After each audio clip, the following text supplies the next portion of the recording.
बात क्या हुई है पहले बताओगी? काहे हल्ला मचा रहे हो सब? अरे हल्ला गुल्ला काहे का, अब तो तुमका जेब अपनी ढीली करनी पड़ेगी। बातें ही कुछ ऐसी है।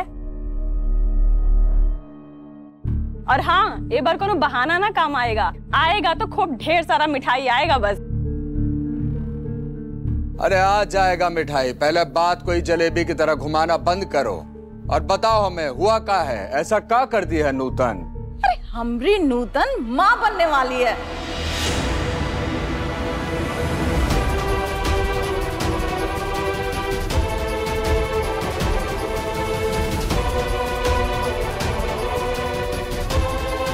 तुम्हारे पास दो ही ऑप्शन है, या तो इन सबको अवॉइड करके पढ़ाई पे फोकस करो, या प्राइवेट पढ़ाई करके फिर तुम एग्जाम देके।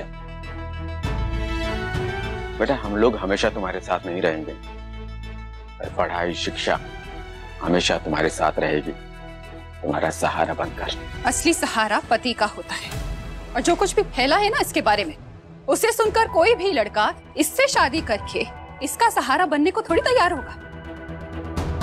और मान लो अगर ये उल्टी सीधी अफवाह ना भी फैली होती, सिर्फ यही लोगों को पता होता कि जैसे तैसे शादी से बचा कर लेकर आए हैं लड़की को, तो भी कोई लड़का इससे शादी नहीं करता। अरे कोई भी ढंग का लड़का, कोई भी ढंग का परिवार ऐसी लड़की को क्यों अपनाएगा भला, जिसकी शादी किसी से होते होते रह गई हो। मैं अगर लड़के की मां होती तो मैं खुद ऐसी लड़की को कभी नहीं अपनाती।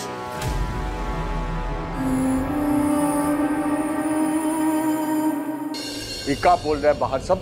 मुझे चक्कर आ रहे हैं ना और उल्टी हो रही है, तो आप लोग को लगा कि मैं। तुमको अपना सच पता है ना? सच क्या है? तुम सच में माँ बनने वाली हो। जो एक माँ महसूस कर सकती है वो मैं भी कर पा रही हूँ। मुझे भी लग रहा है कि मैं शायद माँ बनने वाली हूँ। नूतन हम कुछ पूछ रहे हैं, सवाल का जवाब दो हमरे। हाँ, मुझे लगता है कि मैं माँ बनने वाली हूँ। तुम होश में हो? और ये बच्चा किसका है? वो शहरी बाबू है ना, वो आपकी बीवी के रिश्तेदार। वो दोनों काफी देर से साथ में हैं और कमरे का दरवाजा भी बंद है।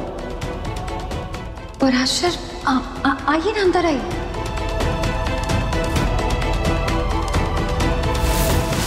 ए दादा, समझ गए हम। वो रात वो लॉज में रुकी थी तुम। हम क्या कहें तुमको? हमको नहीं समझ में आ रहा है कि हम तुम पे भड़के, खुद पे भड़के कि हम तुम्हें वो दिन जाने दिए। आ गया पराशर, हो गई बात। हम तुम सबको कुछ बताना चाहते हैं। ये सच है कि नूतन के पेट में एक बच्चा पल रहा है, और ये भी सच है कि वो बच्चा का बाप हम नहीं है। तो ये बच्चा किसका है? कौन है इसका बाप? अरे बात से कोनो फर्क पड़ता है का कंका? क्या करोगी जानकर? बहुत कुछ करेंगे जानकर। गांव के बूढ़ा लोग के पास जाएंगे, समझेगा? और सुनो, इतना बड़ा अनर्थ होने दोगे इधर? अरे ऐसी औरत को ना यहाँ से चले जाना चाहिए, यहाँ पर रहना इनका ठीक नहीं है। अच्छा तो ठीक है, अगर नूतन ही काम से जाएगी तो हम भी जाएंगे।